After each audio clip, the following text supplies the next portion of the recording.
نحمده ونصلي على رسوله الكريم اما بعد فقد قال الله تبارك وتعالى كما ورد في سورة الصف اعوذ بالله من الشيطان الرجيم بسم الله الرحمن الرحيم هو الذي ارسل رسوله بالهدى ودين الحق ليظهره على الدين كله ولو كره المشركون وقال عز وجل كما ورد في سورة الجمعة هو الذي بعث في الأميين رسولا منهم يتلو عليهم آياته ويزكيهم ويعلمهم الكتاب والحكمة وقال عز وجل كما ورد في سورة المزمل يا أيها المزمل قم الليل إلا قليلا نصفه أو انقص منه قليلا أو زد عليه ورتل القرآن ترتيلا إنا سنلقي عليك قولا ثقيلا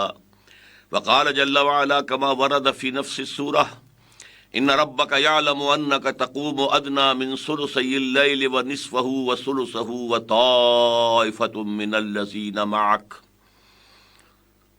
بارك الله لي ولكم في القرآن العظيم ونفعني وإياكم بالآيات والذكر الحكيم رب اشرح لي صدري ويسر لي أمري واحلل عقدة من لساني يفقهوا قولي۔ معزز ناظرین اور محترم خواتین، السلام علیکم ورحمۃ اللہ وبرکاتہ۔ اس سے قبل 6 گفتگوؤں میں ہم تکمیل نبوت و رسالت کے دو مظاہر کا مطالعہ کر چکے ہیں۔ اب آج میں اس سلسلے کی اس کڑی کو شروع کر رہا ہوں کہ یہ جو کام تھا جو حضور کے حوالے کیا گیا کہ جو دین حق دے کر آپ بھیجے گئے ہیں اسے تمام دین پر یا تمام ادیان پر غالب کریں، یہ ایک انقلابی عمل تھا۔ کسی جگہ پر ویکوم نہیں ہوتا، کوئی نہ کوئی نظام قائم ہوتا ہے، یا دین الملک ہے یا دین الجمہور ہے، یا سرمایہ داروں کا نظام ہے یا جاگیرداروں کا نظام ہے۔ تو اگر آپ اسلام کے نظام کو، دین حق کو نافذ کرنا چاہتے ہیں تو پہلے سے ایگزسٹنگ نظام ہے اس کو جڑ سے اکھیڑنا ہوگا، اور اس کی جگہ پر دوسرا انقلاب لا کر اور دوسرا نظام قائم کرنا ہوگا۔ اسی کا نام انقلاب ہے، ریولوشن ہے۔ تو نبی اکرم صلی اللہ علیہ وسلم کی بعثت جو ہے خصوصی، در حقیقت انبیاء کرام میں جو امتیازی حیثیت کی حامل ہے وہ یہ ہے کہ جب کہ نبوت کا بنیادی مقصد، رسالت کا بنیادی مقصد دعوت، تبلیغ، تبشیر، انذار، نصیحت، وعظ، یہ ہے، تربیت، تزکیہ، تعلیم، لیکن تکمیلی جو مقام ہے رسالت کا کہ اس نظام دین حق کو قائم کریں، یہ در حقیقت ایک انقلابی جد و جہد کا متقاضی ہے۔ اب انقلابی جد و جہد کو آپ 2 حصوں میں تقسیم کر سکتے ہیں۔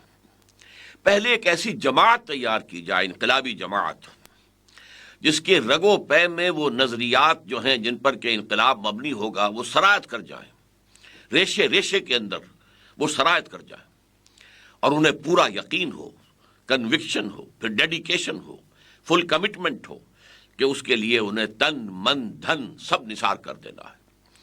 یہ طاقت اگر معتدب مقدار میں میسر آ جائے تو پھر اس نظام سے جو غلط نظام ہے، باطل نظام ہے، ظالم نظام ہے، استحصالی نظام ہے اور لوگوں میں تفریق کرنے والا نظام ہے، مستضعفین اور مستکبرین کا نظام ہے، اور وہ کہ جو مرفع الحال لوگوں کا اور غربا کا یہ جو فرق اور امتیاز جہاں پر قائم رکھا جا رہا، اس نظام کو ختم کر کے نظام حق قائم کریں کہ جو معتدل ہے، منصفانہ ہے، اور جس میں ہر ایک کے، عورتوں کے، مردوں کے، مزدوروں کے، ملوں کے مالکوں کے، حاکموں کے، محکوموں کے، سب کے حقوق معین کر دیے گئے۔ اس کے لیے پہلے ایک جماعت تیار کرنا۔ یہ جماعت جو تیار کی محمد الرسول اللہ صلی اللہ علیہ وسلم نے، اس کا طریقہ کار کیا تھا؟ ظاہر ہے کہ بعد میں جو جنگیں ہوئیں، جو مقابلے ہوئے، وہ تو سب کو معلوم ہے، لیکن وہ لوگ کہاں سے آئے، وہ افراد کہاں سے لیے گئے، کیسے انہیں تیار کیا گیا، کیسے ان کی تربیت کی گئی؟ وہ 313 جو غزوہ بدر میں کھڑے نظر آ رہے ہیں، وہ 3000 یا 1000 کے جو غزوہ احد کے اندر آ گئے ہیں، اور اسی طریقے سے وہ 30,000 جو غزوہ تبوک میں ساتھ تھے حضور کے، یہ کیسے پروکیور کیے گئے، کیسے حاصل کیے گئے، پھر کیسے تربیت دی گئی، کیسے انہیں منظم کیا گیا؟ اس ضمن میں نے آج خاص طور پر جس آیت مبارکہ کا حوالہ دیا ہے وہ سورہ جمعہ کی آیت نمبر 2 ہے۔ هو الذی بعث فی الامیین رسولا منہم، وہی ہے اللہ جس نے اٹھایا ہے، مبعوث کیا ہے امیین میں سے، وہ لوگ کہ جو ان لیٹرڈ تھے، جو پڑھے لکھے نہیں تھے، یا جن کے پاس کوئی کتاب کوئی شریعت نہیں تھی۔ کہنے کو تو وہ کہتے تھے کہ ہم حنیفی ہیں، حضرت ابراہیم کے دین پر ہیں، لیکن کوئی صحیفہ ابراہیمی موجود ان کے پاس نہیں تھا، کوئی سماوی کتاب ان کے پاس نہیں تھی، تو اس اعتبار سے گویا کہ وہ دینی اعتبار سے بھی اور دنیاوی اعتبار سے بھی ان پڑھ لوگ تھے۔ تو هو الذی بعث فی الامیین رسولا منہم، وہی ہے اللہ جس نے کہ اٹھایا ان امیین میں سے ایک رسول جو انہی میں سے ہے، یعنی جو انہی کی زبان بولتا ہے، جو ان کے ہاں 40 برس تک زندگی گزار چکا ہے، جس کے شب و روز سے وہ واقف ہیں، جس کی سیرت و کردار کا انہیں تجربہ ہے، وہ کوئی اجنبی نہیں ہے۔ وہ کیا کرتا ہے؟ یتلو علیہم آیاتہ، سب سے پہلے کام یہ کرتا ہے کہ ان کو اللہ کی آیات جو ہے پڑھ کر سناتا ہے۔ دوسرا کام کیا کرتا ہے؟ وہ یزکیہم، پھر ان کا تزکیہ کرتا ہے، انہیں پاک کرتا ہے، انہیں رذائل اخلاق سے ہیں ان سے پاک صاف کر کے جو بھی فضائل اخلاق ہیں ان سے وہ مرصع کرتا ہے اور ان سے ان کو سجاتا ہے، ان کی سیرتوں کو اور کردار کو۔ تیسرا کام وَيُعَلِّمُهُمُ الْكِتَابَ، پھر انہیں کتاب کی تعلیم دیتا ہے، شریعت کی تعلیم دیتا ہے۔ کتاب کا لفظ قرآن مجید میں عام طور پر شریعت کے لیے آتا ہے، اس لیے کہ جب کوئی شے فرض کی جاتی ہے تو کتب کا لفظ آتا ہے، کتب علیکم الصیام، کتب علیکم القتال۔ تو کتاب وہ ہے کہ جس میں چیزیں فرض کر دی جاتی ہیں، یہ تمہارے لیے لازم ہے۔ اور حکمت، آخری درجہ کیا ہے کہ وہ حکمت کی تعلیم بھی دیتا ہے۔ تو یہ پروسیس ہے کہ جس کے ذریعے سے محمد الرسول اللہ صلی اللہ علیہ وسلم نے ایک جماعت حاصل کی، لوگوں کو کھینچا اور ان کو پھر منظم کر کے ایک جماعت کی شکل اختیار دی۔ اس اعتبار سے اس بات نوٹ کرنے کی ہے کہ جیسے کہ میں بتا چکا ہوں کہ یہ الفاظ 3 مرتبہ قرآن میں آئے، هو الذی ارسل رسولہ بالہدی ودین الحق لیظہرہ علی الدین کلہ۔ اسی طرح یہ الفاظ جو اس آیت کے ہیں، سورہ جمعہ کی آیت نمبر 2 کے، یہ بھی 4 مقامات پر قرآن میں آئے۔ ان کی اہمیت کا اندازہ کیجئے۔ سورہ بقرہ کے 15ویں رکوع میں حضرت ابراہیم اور حضرت اسماعیل جب خانہ کعبہ کی دیواریں اٹھا رہے تھے، بلند کر رہے تھے، وَإِذْ يَرْفَعُ إِبْرَاهِيمُ الْقَوَاعِدَ مِنَ الْبَيْتِ وَإِسْمَاعِيلُ، اس وقت دعائیں کر رہے تھے، ربنا تقبل منا انک انت السمیع العلیم، پروردگار یہ جو ہم خدمت کر رہے ہیں تیرے دین کے لیے، تیری توحید کا مرکز بنانے کے لیے، ہماری جانب سے اس خدمت کو، اس مشقت کو قبول فرما۔ ربنا وجعلنا مسلمین لک، اور پروردگار ہم دونوں کو اپنا فرما بردار بندہ بنائے رکھ، ابراہیم اور اسماعیل علیہ السلام۔ ومن ذریتنا امۃ مسلمۃ لک، اور ہماری اولاد میں سے، نسل میں سے ایک ایسی امت برپا کیجو جو تیری فرما بردار ہو، اطاعت گزار ہو۔ اور اس کے بعد فرمایا وَبْعَثْ فِيهِمْ رَبَّنَا وَبْعَثْ فِيهِمْ رَسُولًا مِّنْهُمْ، اور اے رب ہمارے ان میں وہ جو ہماری نسل میں سے ایک امت اٹھے، اس میں تو اٹھائی ہو ایک رسول انہی میں سے، اجنبی نہ ہو، باہر سے نہ آیا ہو۔ منہم، وہ کیا کرے؟ یتلو علیہم آیاتک، انہیں تیری آیات پڑھ کر سنائے، وَيُعَلِّمُهُمُ الْكِتَابَ وَالْحِکْمَةَ، کتاب و حکمت کی تعلیم دے، وَيُزَکِّیہم، اور ان کا تزکیہ کرے۔ یہاں تھوڑی سی ترتیب مختلف ہے، جو دعا ہے حضرت ابراہیم اور حضرت اسماعیل علیہ السلام کی، لیکن اس کے بعد 3 دفعہ جو مزید مضمون آیا ہے اس میں ایک ہی ترتیب ہے۔ وہ ترتیب کیا ہے؟ اسی سورہ مبارکہ سورہ بقرہ کے 18ویں رکوع میں آیت آ گئی، کما ارسلنا فیکم رسولا منکم، دیکھو جیسے کہ ہم نے بھیج دیا ہے تم میں ایک رسول جو تم ہی میں سے ہے۔ وہ کیا کرتا ہے؟ یتلو علیکم آیاتنا ویزکیکم ویعلمکم الکتاب والحکمہ، تمہیں ہماری آیات پڑھ کر سنا رہا ہے، تمہارا تزکیہ کر رہا ہے، تمہیں کر رہا ہے، اور تمہیں کتاب و حکمت کی تعلیم دے رہا ہے۔ اس کے بعد اگلی سورت جو جوڑا ہے، سورہ بقرہ اور سورہ آل عمران جوڑا ہے، انہیں الزہراوین حضور نے کہا، 2 نہایت روشن تابناک صورتیں۔ اس صورت میں پھر یہ مضمون آ گیا، لقد من اللہ علی المؤمنین اذ بعث فیہم رسولا من انفسہم یتلو علیہم آیاتہ ویزکیہم ویعلمہم الکتاب والحکمہ۔ اللہ نے بڑا احسان کیا اہل ایمان پر کہ انہی میں سے ایک رسول کو مبعوث کیا ہے، کھڑا کر دیا ہے کہ جو انہیں اللہ کی آیات سناتا ہے، ان کا تزکیہ کرتا ہے، انہیں کتاب و حکمت کی تعلیم دیتا ہے۔ 4تھی مرتبہ اب یہ سورہ جمعہ میں آیا ہے، اور یہاں یہ سورہ صف سے جڑ کر جب آئی ہے سورت، تو سورہ صف میں حضور کا مقصد بعثت مرکزی آیت کیا ہے؟ هو الذی ارسل رسولہ بالہدی ودین الحق لیظہرہ علی الدین کلہ ولو کرہ المشرکون۔ اور پھر جہاد کی نفیر عام، دعوت عام، اہل ایمان اگر تم چاہتے ہو جہنم سے چھٹکارا پانا تو تمہیں کیا کرنا ہوگا؟ تؤمنون باللہ ورسولہ وتجاہدون فی سبیل اللہ باموالکم وانفسکم، اللہ پر اس کے رسول پر ایمان رکھو جیسے ایمان کا حق ہے، اور جہاد کرو اس کی راہ میں اپنی جانوں سے اور مالوں سے۔ اور اس جہاد کی آخری منزل کیا ہے؟ قتال فی سبیل اللہ۔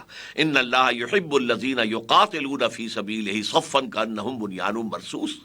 لیکن جیسا کہ میں نے کہا تھا، لوگ کہاں سے آئیں جو اس کے لیے تیار ہوں، جو اپنی گردنیں کٹوانے کو تیار ہوں، جو اپنی جانیں دینے کو تیار ہوں، اور ان کا مقصد وحید صرف اللہ کی رضا حاصل کرنا ہو، صرف آخرت کی نجات حاصل کرنا، کوئی دنیاوی اپنا غلبہ، اپنی حکومت، کوئی مال و دولت، کوئی مال و غنیمت، کسی شے کی کوئی طلب ان میں نہ رہ جائے۔ تو ایسی جماعت جو ہے پہلے تیار کرو۔ وہ جماعت تیار ہوگی اس عمل سے جو سورہ جمعہ میں آیا، هو الذی بعث فی الامیین رسولا منہم یتلو علیہم آیاتہ ویزکیہم ویعلمہم الکتاب والحکمہ وإن کانوا من قبل لفی ضلال مبین۔ اور یقیناً یہ لوگ پہلے جو تھے، یہ امیین، بڑی گمراہی میں مبتلا تھے، بت پرستی میں تھے، جاہل تھے، انہوں نے عجیب عجیب رسومات ایجاد کر لی تھی، عجیب عجیب عقیدے ایجاد کر لیے تھے، تو بہت ہی گمراہ تھے، کھلی گمراہی میں مبتلا۔ لیکن ان میں ہم نے ایک رسول کو اٹھایا جو کیا کرتا ہے۔ اب ان چار چیزوں کو سمجھیے۔ یتلو علیہم آیاتی میں کوئی شک نہیں ہو سکتا، قرآن کی آیات پڑھ کر سنانا یہ حضور کا پہلا کام ہے۔ یہ گویا کہ حضور کی دعوت، حضور کی تبلیغ، اس کا مرکزی مضمون کیا ہے؟ قرآن پڑھ کر سناؤ۔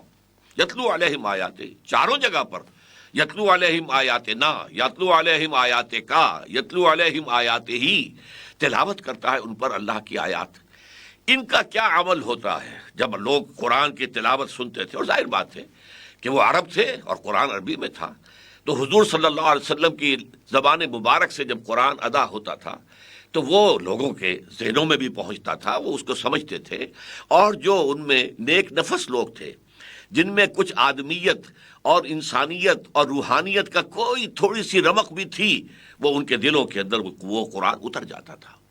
اس معنی میں یوں سمجھیے کہ ہر معاشرے کے اندر اگرچہ بہت برے لوگ بھی ہوتے ہیں، خاص طور پر معاشرے پر چھائے ہوئے لوگ جو ہوتے ہیں، بگڑے ہوئے معاشرے پر، ظالمانہ نظام پر، وہ لوگ برے ہوتے ہیں، لیکن عوام کے اندر سلیم الفطرت لوگ بھی ہوتے ہیں، اگرچہ وہ خاموش ہوتے ہیں، انہیں آپ سائلنٹ میجورٹی کہہ سکتے ہیں، ان کے پاس کوئی لیڈر نہیں ہوتا، کوئی قائد نہیں ہوتا کہ جو میدان میں انہیں لے کر آئے، لیکن موجود تو ہوتے ہیں۔ برے سے برے معاشرے میں سلیم الفطرت لوگ ہوں گے۔ آخر آپ کو معلوم ہے کہ ایران کے آتش کدے کا جو پجاری تھا، اس کا بیٹا سلمان فارسی رضی اللہ تعالی عنہ وہاں سے نکلا۔ اسی طریقے سے حضرت ابراہیم کیا تھے؟ اس کے والد جو ہے وہ بت تراش تھے، بت گر تھے، اور حضرت ابراہیم وہاں سے نکلے سلیم الفطرت انسان۔ تو اسی طریقے سے ہر معاشرے میں سلیم الفطرت لوگ بھی موجود ہوتے ہیں۔ تو یہ تلاوت آیات کا کام کیا ہے؟ جیسے میگنیٹ کا کام ہوتا ہے۔ ہم نے جب ہائی اسکول میں تعلیم حاصل کر رہے تھے تو غالباً 5ویں میں سائنس جو ہے شروع ہوئی تھی، اور سائنس کا پہلا تجربہ جو ہمیں کرایا گیا وہ کیا تھا کہ ایک مرکب دے دیا گیا جس میں لوہ چون بھی ہے، لوہے کا برادہ، اور لکڑی کا برادہ بھی، اور وہ ملا ہوا ہے۔ اب انہیں علیحدہ کرو، کیسے کریں؟ ایک ایک ذرہ چنیں، ایک ایک برادے کا ٹکڑا علیحدہ کریں۔ کوئی اور طریقہ آسان ہے؟ ہاں ہے۔ ایک میگنیٹ لے لو، مقناطیس لے لو، وہ اس میں پھیرو، لوہے کے ذرات اور ٹکڑے اس کے چمٹ جائیں گے، برادہ رہ جائے گا۔ اسی طریقے سے قرآن وہ میگنیٹ ہے جو اس معاشرے کے اندر سے سلیم الفطرت لوگوں کو کھینچ لیتا تھا۔ سلیم الفطرت لوگ آئے، لپک کر آئے، ربنا اننا سمعنا منادیا ینادی للایمان ان آمنوا بربکم فآمنا۔ پروردگار، ہم نے ایک پکارنے والے کی پکار کو سنا کہ وہ ایمان کی ندا لگا رہا ہے، ایمان لاؤ اپنے رب پر، ہم ایمان لے آئے۔ تو یہ جو ایک طبقہ تھا، تو حضور صلی اللہ علیہ وسلم کا پہلا کام کیا تھا کہ اس معاشرے کے اندر جو بھی کچھ لوگ ہوں سلیم الفطرت، جن کے اندر آدمیت جو ہے وہ ابھی بالکل ختم نہ ہو گئی ہو، جن کی شخصیتیں کلیتاً پرورٹ نہ ہوئی ہو، مسخ نہ ہو گئی ہو، جن کے اوپر مفادات اور چودراہٹوں اور دنیاوی مصلحتوں کے پردے گہرے نہ ہوں، ان کو کھینچنے کے لیے قرآن کو ایک میگنیٹ کے ذریعے سے، لہذا حضور جہاں جاتے تھے قرآن پڑھ کر سناتے تھے۔ آپ نے کہیں اپنی لمبی تقریریں نہیں کی، جائے اور قرآن سنایا، کہتے تھے دیکھو میرے پاس ایک کلام ہے، میں وہ تمہیں سنانا چاہتا ہوں۔ اور وہ ابو لہب جو ہے پیچھے پیچھے جاتا تھا، اور وہ اپنے کانوں کے اندر اس نے روئی ٹھوسی ہوتی تھی، اور لوگوں سے بھی کہتا تھا لوگوں دیکھو مت سننا اس کی بات جو ہے یہ جادوگر ہے، اس کی بات میں جادو ہے، یہ تمہیں مسخر کر لے گا، یہ تمہیں تمہاری بیویوں سے علیحدہ کر دے گا، جادوگر ہے یہ۔ لیکن بہرحال اس قرآن کے ذریعے سے جو سلیم الفطرت لوگ نبی اکرم صلی اللہ علیہ وسلم کے گرد جمع ہو گئے، یہ گویا کہ سٹارٹنگ کیپٹل تھا محمد الرسول اللہ صلی اللہ علیہ وسلم کے لیے، کہ جس سے انہیں ایک انقلابی جد و جہد کے لیے جماعت تیار کرنی تھی۔ اب اس جماعت کے تزکیے کا کام تھا۔ ظاہر بات ہے کہ وہ اسی معاشرے میں تھے، اس معاشرے میں جو خرابیاں تھیں کسی نہ کسی درجے میں ان میں بھی موجود تھیں، عملی خرابیاں، اخلاقی خرابیاں، رسومات ان کے اندر تو تھے۔ وہ اب ان سے پاک کرنا ہے۔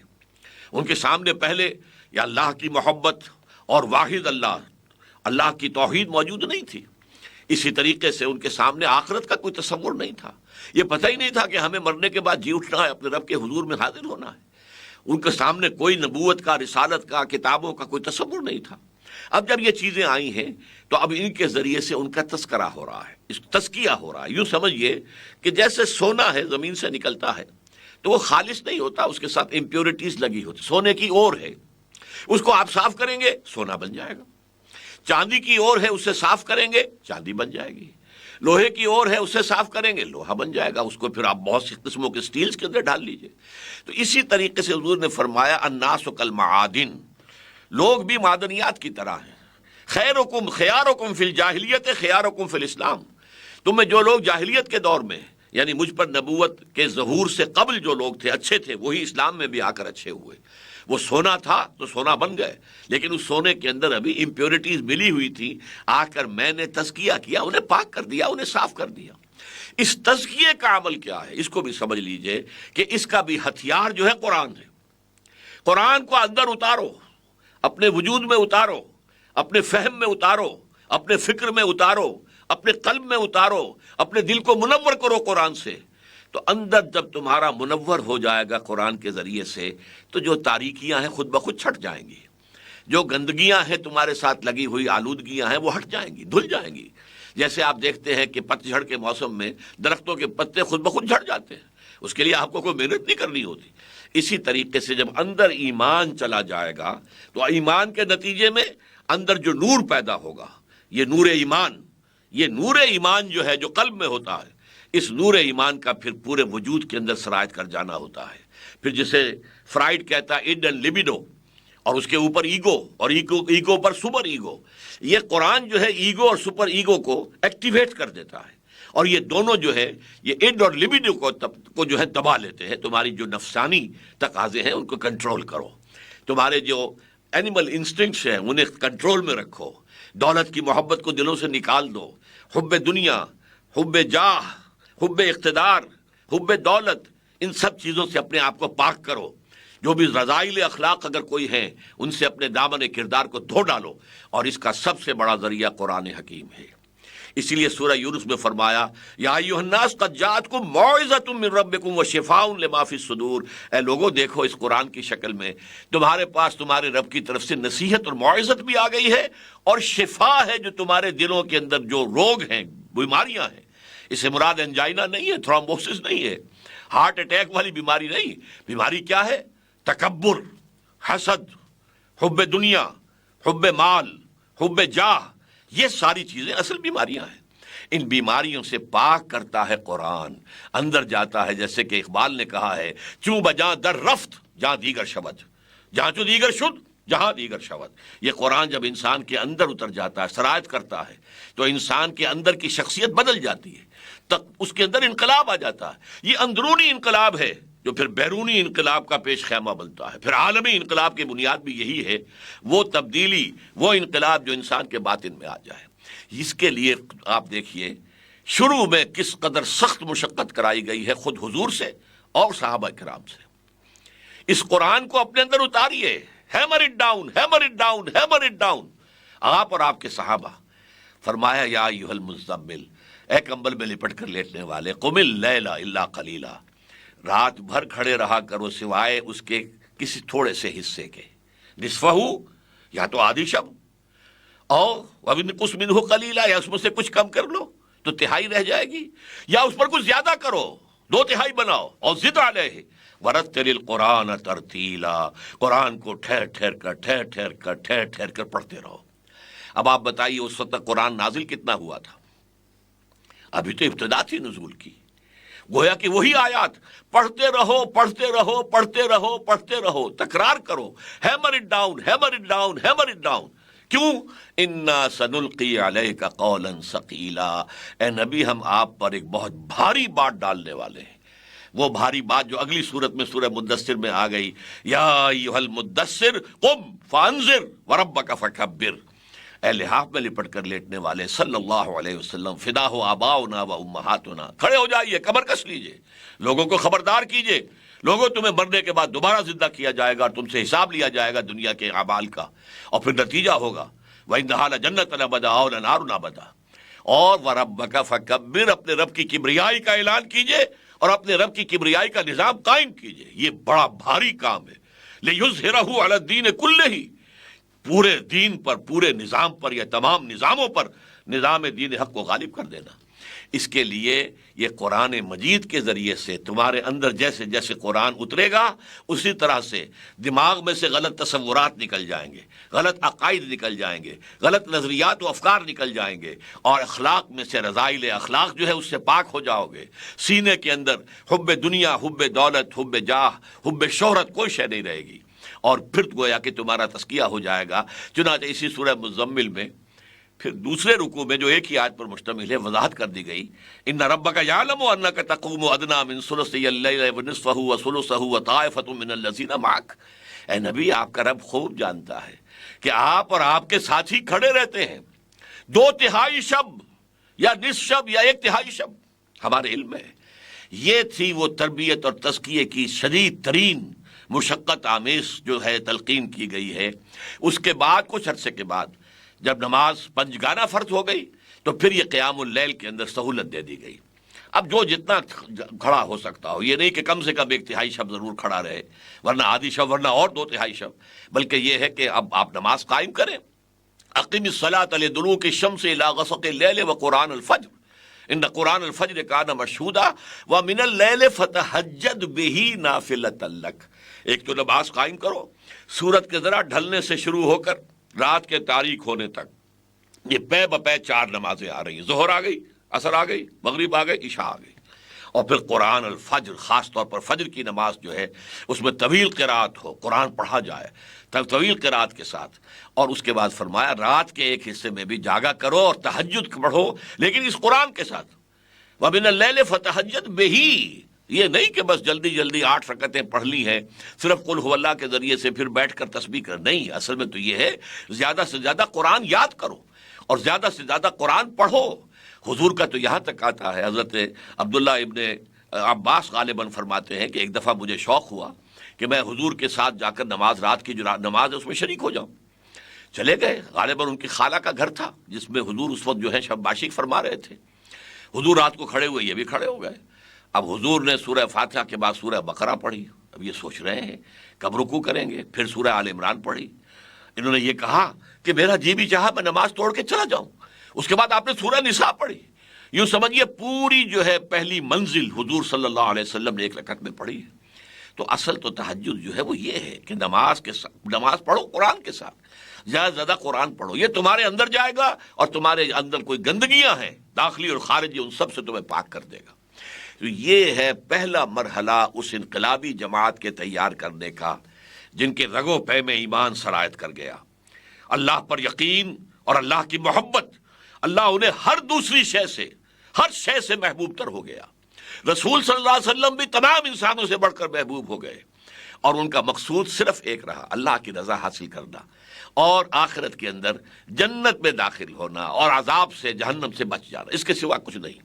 نہ مال و غنیمت نہ کشور کشائی، شہادت ہے مطلوب مقصود مومن، نہ مال غنیمت نہ کشور کشائی۔ ایک حدیث میں آتا ہے کہ لوگوں نے پوچھا حضور ایک شخص جہاد اور قتال فی سبیل اللہ میں نکلتا ہے، وہ اس لیے نکلتا ہے کہ مال غنیمت ہاتھ آئے۔ ایک اور شخص ہے جو اپنی شجاعت کا اظہار کرنا چاہتا ہے، میں کتنا شجاع ہوں، بہادر ہوں، لڑاکا ہوں۔ ایک اور شخص ہے جو حمیت کی وجہ سے کہ جس قبیلے کے خلاف آپ مہم بھیج رہے ہیں اس سے اس کی پرانی دشمنی چلی آ رہی ہے، اب وہ سوچتا ہے موقع آ گیا، میں اپنی پرانی دشمنیاں نکالوں گا، بدلے لے لوں گا۔ تو ان میں سے کون مجاہد فی سبیل اللہ ہے؟